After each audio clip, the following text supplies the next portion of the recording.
Good day, everyone. Welcome back to another episode of our LinkedIn Live section series.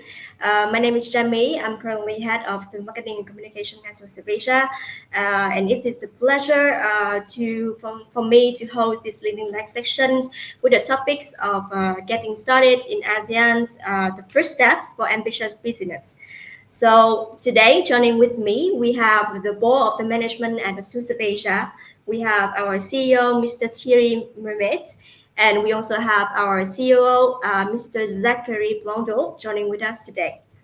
Welcome Morning. Morning. Thank you, Chami. Hello, Zach. Hello, everyone.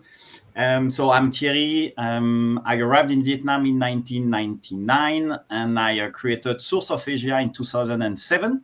And we've been growing the company. We now have more than 70 people. We cover 10 countries in Southeast Asia, plus an office in South Korea and a rep office in France. I'm Zachary Blondeau. I went to Vietnam for the first time in 2002 when I met Thierry on a football pitch, actually. And then I came back in 2010, joined Source of Asia as a sourcing director and participated to the growth of the company. We now operate across 4 different departments: sourcing and supply chain, market expansion, corporate service and HR solution, and merger and acquisition. Great. Thank you. And thank you for spending time to join with us in the LinkedIn Live section today.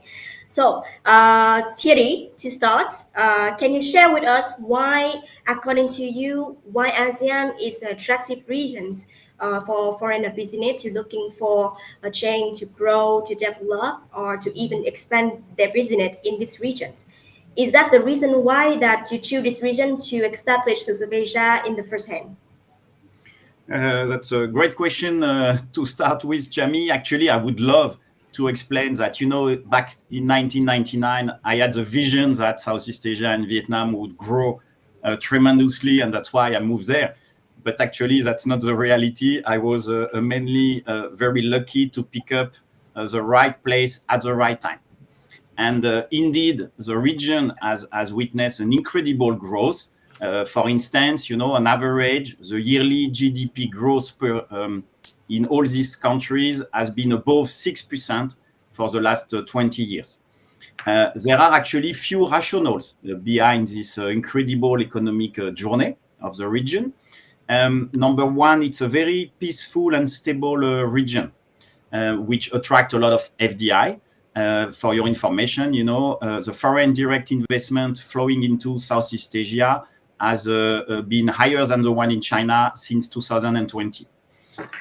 Second, all these countries are very much open to trade.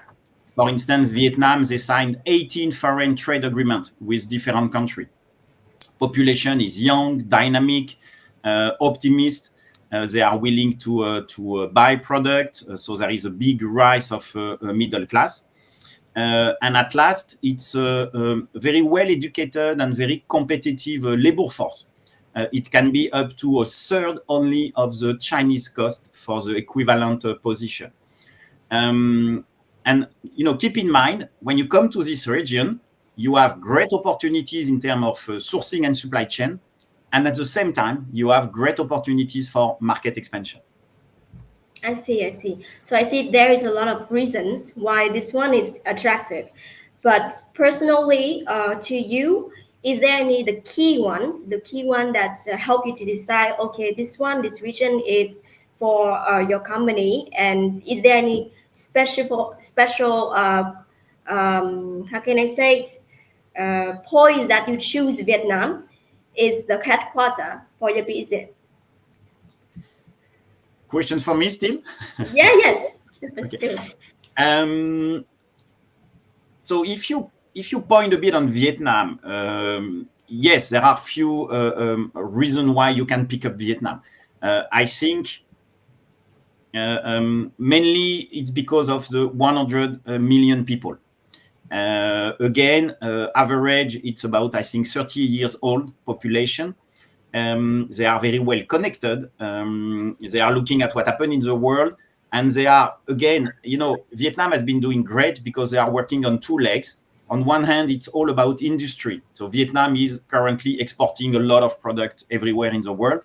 But at the same time, they also have invested a lot in the infrastructure, in the industrialization, which means that there is a booming number of supermarkets, and people are traveling and buying a lot, again, the Western product. I see. I see. Thank you for your sharing. So, Zach, following up with the replying of Thierry, can I ask, and also can you share with us a little bit of insights into the company growth and development journey in Vietnam and across the regions? Yeah, sure. When I joined Source of Asia, we were doing only business in Vietnam, and we were focusing on sourcing activities. And in reality, after a few years, welcoming our clients who were coming for business trip and so on, we leveraged on opportunities that they saw or that we showed to them, and we started to represent some of them as well for their selling their products or their services. And that's how we launched market expansion. So some clients were coming to Vietnam initially to manufacture and to purchase. Then they diversified by starting to sell other products. And after a few years, when Vietnam really rose as a potential country and as an alternative, currently Vietnam is maybe one of the preferred hub when you address ASEAN countries. Some companies looked at Vietnam not only as a potential market, but also as a place to stay, to establish their company, or to recruit some people in order to sustain their growth. And that's how we started the corporate service and HR solution. So it's really a journey based on opportunities as well as our experience. A lot of our clients, they came to us because we faced the same issues, which was how to grow, how to sustain, how to onboard people, how to address all of this mixity and diversity of clients that we had. Really, we share the same experience. They see in us our entrepreneurship. We always lift off opportunities. More specifically, along our journey, and through the various activities and industries that we address, we made some connections. We have a very wide network. We know how to address from different countries. We have clients from Europe, from North America, and so on. And down the line, that's what made us interested in a merger and acquisition department. Why? Because it's a similar approach. Our clients, at some point, in order to penetrate Southeast Asia market or to be stronger, they look at opportunities to acquire companies or to create partnership and fusion and acquisition. Joint venture.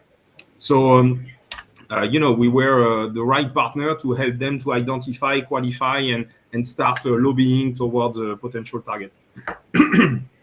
So all of this accelerated in the past 5 years, because there is a big trend of China plus one strategy. China plus one is not only about manufacturing; it's really to not solely depend on one market. ASEAN offers all of this.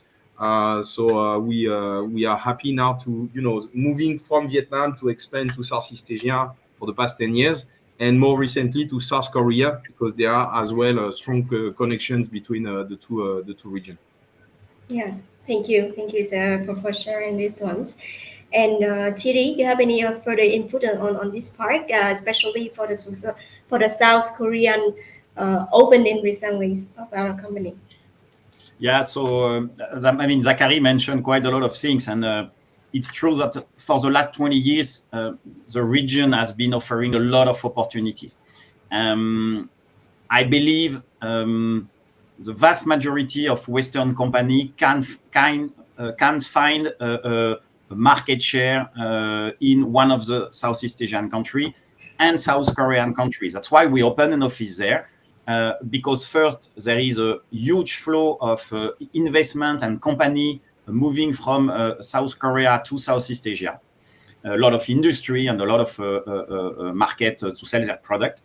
And also because, some company we've been helping to enter into Southeast Asia market, so it's a little bit more emerging market, are also sometimes looking for a more mature market. And this is what is for South Korean market. So we now have an office there with a team.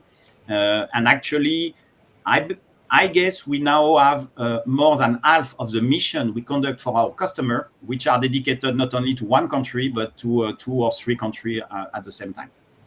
That's great. That is very super.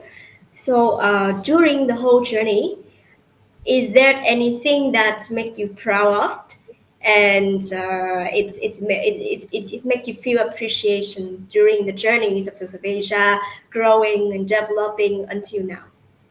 Both you and Zach, can you reply to this question?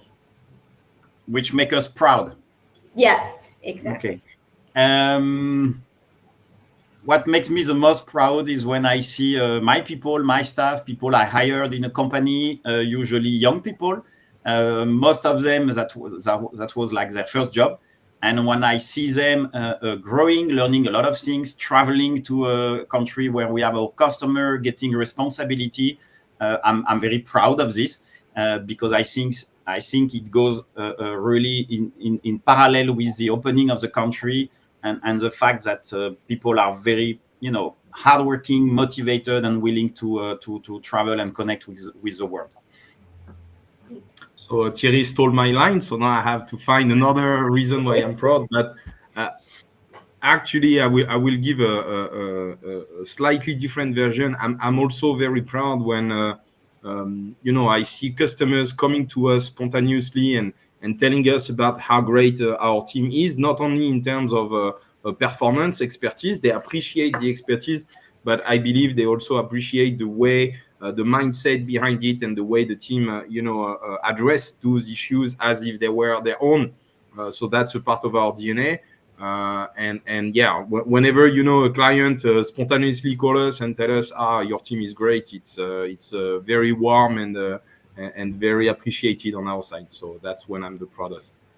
Okay, thank you for sharing. And I'm sure there is also some memorable moments when you first step into Vietnam and then in ASEAN, when you're building your company and doing business.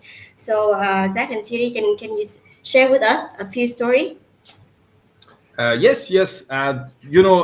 Maybe my first experience, and that's something that struck me when I moved to Vietnam the first time. There was I was living in a house, and someday there was a problem with a water. How you call it? Basically, there was water. Yes, more than leaking. There was water everywhere in the house, and a pipe had broken down. And the owner of the house said, no problem. He called the guy who came in 15 minutes on his bicycle with a small piece of plastic pipe. He cut the 2 parts which were broken and fixed it, like this, and left. And in my mind, I was like, but he's not going to look at why there was a problem and so on. And the owner said, no, it's fixed. Why would you be concerned? If it breaks again, he will come back and fix it again. And it was a complete different approach than me. And at the time, I found it weird. And then I realized that it's just a matter of being pragmatic and creative in the way of finding a solution. So, no problem, always solutions. Maybe more related to work. My first experience, I was working at the French Cultural Center in Vietnam, in Hanoi.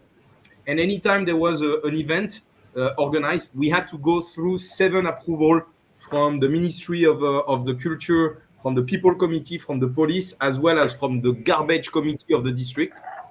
And all of those entity could refuse that we have the event. So even if the Ministry of Culture say yes, the People Committee of the district could say no, and then we could not do it. So it looks complex. And at the time, I was like, wow, such a nightmare for everything. In reality, it's just a matter of adapting your approach. We had to meet with them one by one, sometimes having a crazy discussion on interpretation of what's shown on the painting. They said, it looks like the shadow of Uncle Ho Chi Minh, so you cannot put it. And we were like, but no, that's not it. So you have to explain, and it's just a matter of making sure that the comprehension and the communication is smooth.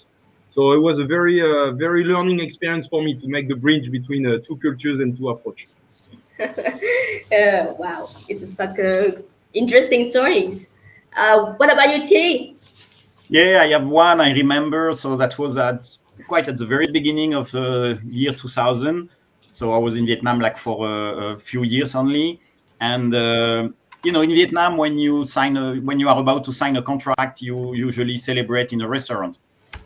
So we had this Vietnamese partner, and we had a great deal. So he said, "Okay, Thierry, I'm going to invite you to a place."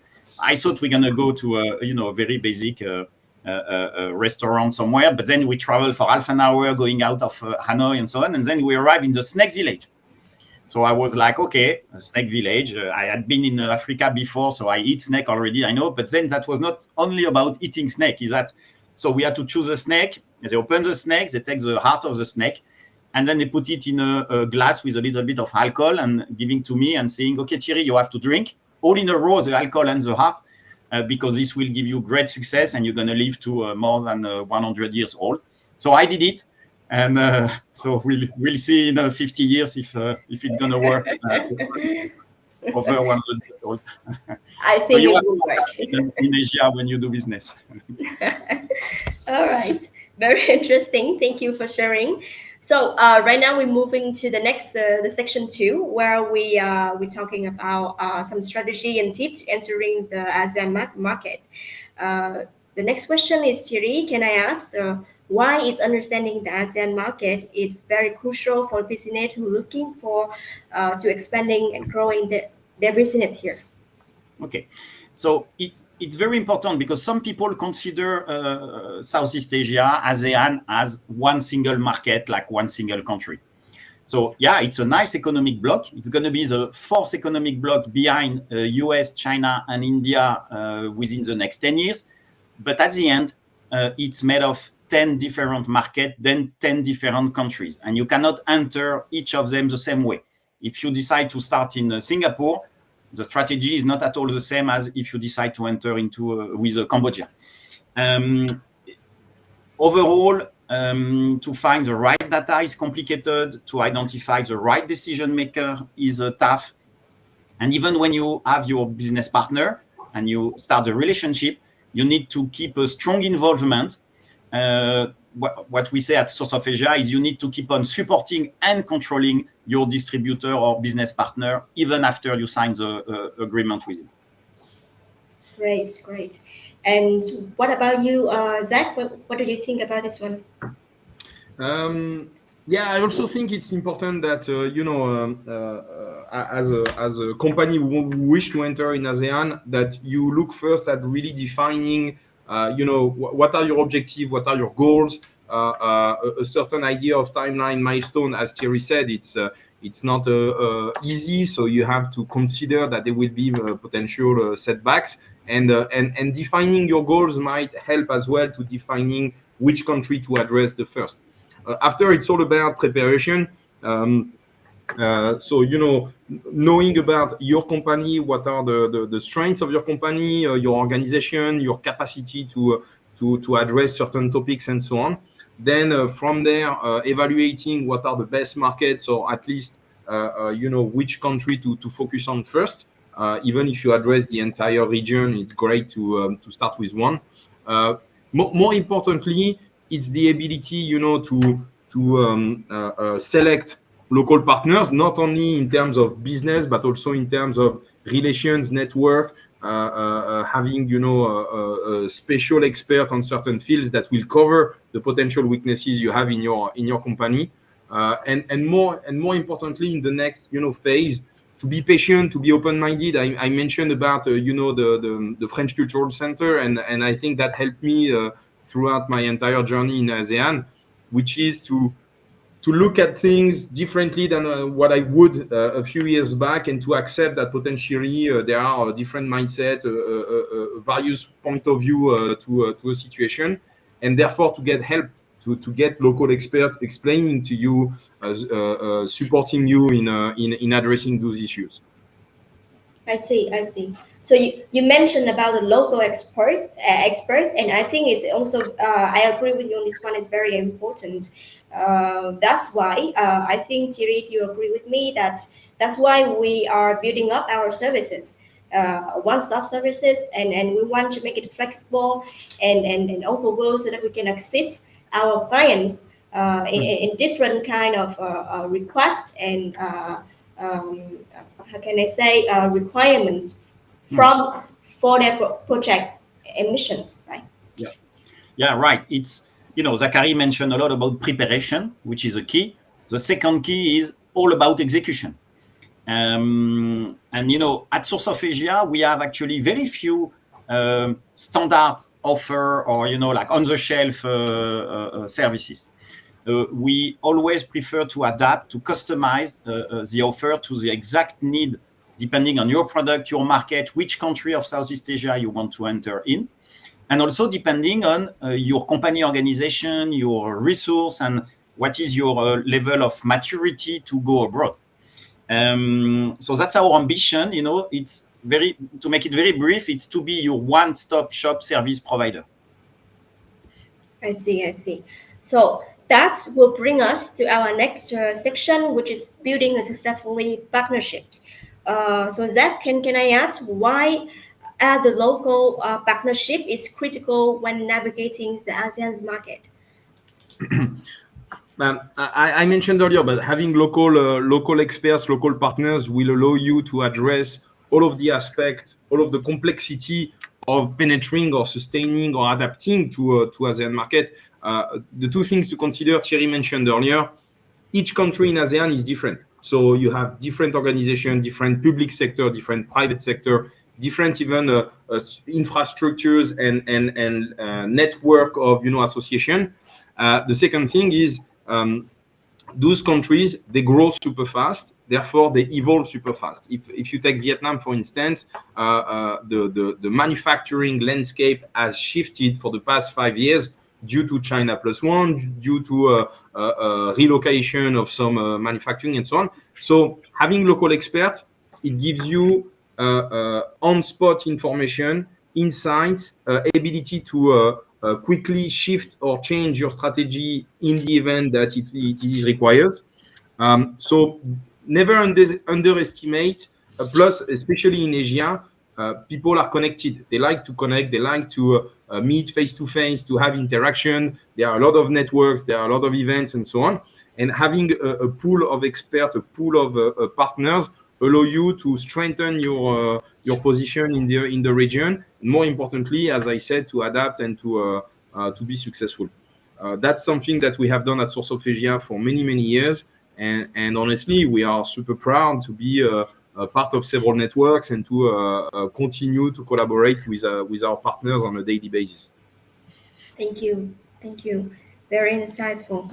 And Thierry, can you walk us through with a little bit of our current network so that people can have more knowledge about this one? Yeah, sure. So Zachary mentioned the network and the partners that we use locally. I also want to mention the one we have worldwide. So we are part of many associations and partners, mainly in Europe and North America. Global Alliance being the main one. Global Alliance is an association covering 65 countries in the world. We are also part of OSCI. We are part of several Chamber of Commerce and very large banking networks. So actually, we are very, like Zachary said, very proud of this ecosystem that we have been building for the last 20 years. Because first, it allows us to share. And in SOA, we create and publish a lot of Marcom content to educate everyone about Southeast Asian opportunities. And number two, it's also because it will help to drive our customer to the right expert whenever they need it. We might not always have the answer, but it's likely that one of our partners will. Okay, great. Super. We're going to the final part of our daily live sessions. Before we close, I think there is a very interesting part where we can show a little bit of our case study, successful one that we have been working with our partners and clients. So Zach, can you go first with a case study that you want to share? Yeah, sure. I think it's you mentioned earlier about what made me proud, and this case study is actually something that we are proud of. So we were introduced to a company by one of our legal partners in Vietnam. This company is a US company called Deco Wraps. They were looking to acquire another US company as well, which owned a factory in Vietnam. And it was during COVID time. So the initial request they made to us was to audit this factory in order to be aware of what they were acquiring. Moving from there, we evolved and we provided across the last 3 years and a half, we provided consultancy on sourcing missions to map out some suppliers, local suppliers, in order for them to grow their activity from the Vietnam factory. They also ask us to support on HR solutions to recruit as well as to coach some people. We supported them in implementing an ERP, so they were looking at a certain solution and so on. And now we still have connections and discussion on a regular basis to expand their business in Southeast Asia. So we are looking at potential market survey, as well as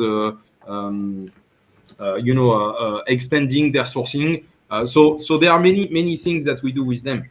More recently, they introduced us as well to other customers of us. So they recommended us to some of their customers, and we started to collaborate with them as well. So it's a long-lasting relation where step by step, we apply either consultancy or operational support, and it's been lasting for 3.5 years already. But it started very, very small. Oh, great. I'm very happy to hear this case study, and I'm also being a part of South Asia. I am also very proud of what we're doing right now and all the projects that we are ongoing. So thank you very much, Thierry and Zach, for spending your time and joining with us in this LinkedIn sections. Your sharing is very insightful, and I'm sure that it also is going to be very useful for our audience. To our audience, if you are thinking or even planning to coming to South Asia, to ASEAN regions, South Asia is a trusted partner to help you to navigate the complexity of the regions and help you to open, run, expand, or do any kind of business here. So don't hesitate to contact us. And recently, we have just published our this year booklet in this one. I'm not sure it is clear or not. Doing business in ASEAN in 2022 and 25. So come to our page, website, LinkedIn page, and get a free download of it. Right now, sorry.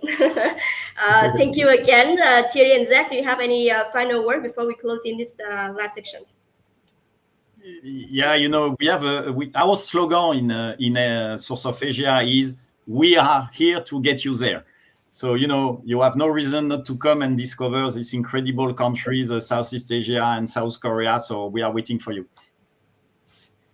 Okay. Yes, we expect to receive some new contacts, and we will be happy to look at your business and your expansion whenever you deem it's interesting.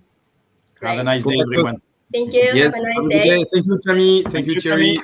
Thank you, Zach. Bye.